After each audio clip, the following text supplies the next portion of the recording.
அந்தோணியாரிடம் மன்றாட்டுச் செபம். மெய்யான தாழ்ச்சியின் கண்ணாடியே, தூய்மை பளிச்சிடும் விண்மீனே, மகிமையில் இலங்கும் புனித அந்தோணியாரே, நீர் உம்முடைய திருக்கைகளில் பாலனான இயேசு எழுந்தருளி வரும் சிறப்பினைப் பெற்று அகமகிழ்ந்தீரல்லோ.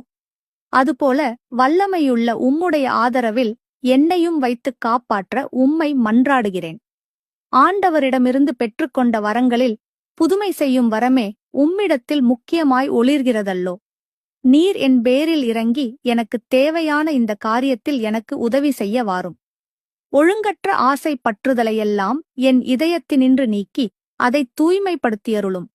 என் பாவங்களுக்காக நான் மெய்யான மனத்துயர் கொள்ளவும், ஆண்டவரையும் மக்கள் அனைவரையும் அன்பு செய்யவும் எனக்கு வேண்டிய வரத்தை அடைந்து தந்தருளும்.